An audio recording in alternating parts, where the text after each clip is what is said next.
Hello, Serge here for the Backyard Driving Range.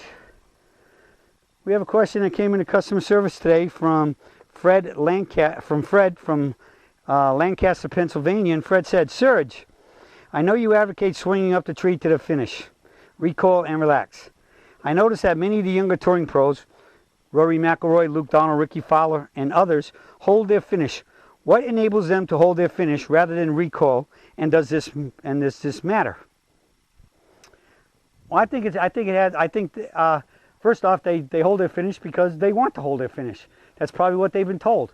As regards me, I believe we should recoil and relax, and the relax is a very important part of this, because to even keep holding your club up here, standing in a finish, and keep holding it up there.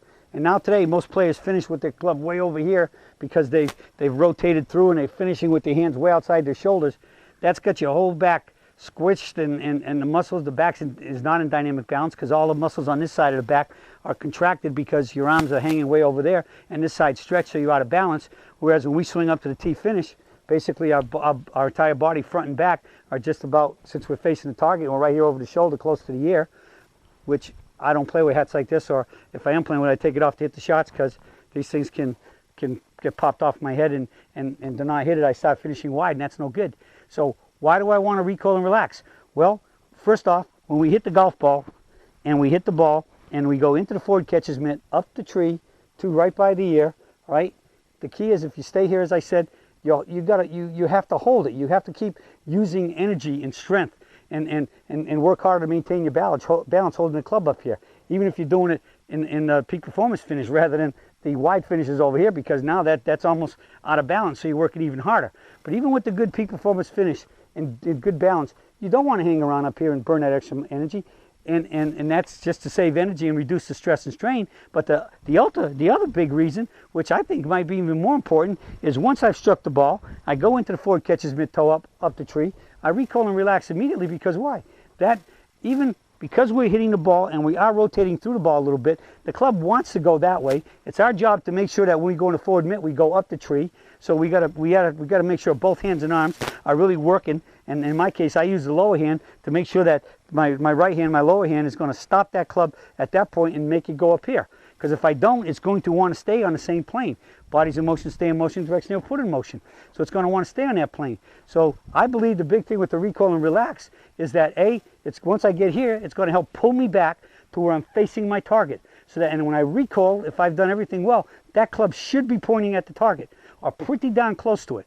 Okay? So it's a good way of us to get a good concept of always knowing where our target is, so that once you've struck it, you come up here and you come back and you're looking at your target and you know you've made a good swing to your target.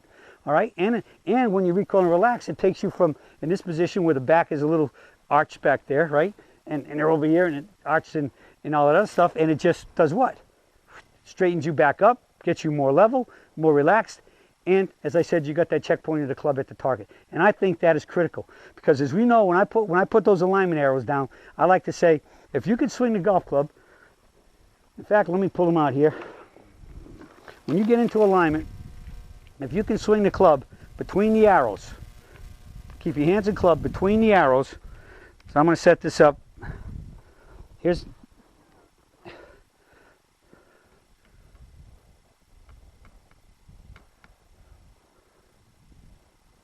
That's still a little right of the target. This is why you got to check your clubs out. You check your spots out when you find them. This is just about spot on. If you stand here and you're at address and you can pretty much keep in the mitt and up the tree, back arm over the toe, forward arm over the toe line, your back arm over the toe line to finish, recoil and relax here, and you basically keep your club and your arms inside these two lines, you'll be what I call playing bowling alley golf. You'll have a really good chance of hitting the ball relatively straight and keeping it in play, provided this line is aimed where you want the ball to go, that aiming line. All right, and again, I'm going to say it, anytime we're talking alignment, toe line parallel left of your aiming line if you're a righty, and parallel right if you're a lefty. Toe line always means knees, hips, shoulders, and eyes. But the recoil and relax is critical. Relaxing, but it also makes sure and proves to you that you were pretty well lined up, made a good swing. When that club finishes at your target, you're leveled off, relaxed, The club is down here. No more stress and strain to hold the club up there, and you know that you finished at your target. All right, so they hold it. Many of them been taught that. You'll see many of them when they do that, they kind of walk out of the shot that way. And I'm going to tell you one thing: you keep going out over there and finishing over here and walking out this way, your swing is going to start bleeding and bleeding and bleeding that way. And the longer the club gets, the more you're going to bleed that way. And when you start bleeding that way, guess what happens? And you're not recoiling and relaxing the target. What's going to happen is you're going to start hitting pulls. And then once you've hit enough pulls and you're tired of that, you start holding on. Next thing you know, you block it over there and you're playing army golf. Left, right, left, whatever you want. All right? The best way to stay on focus and on target is to always swing it up, hit the ball, recoil and relax, and that club should be pointing right at the target. Okay? That's it for the search for today, and I'll be talking to y'all again soon.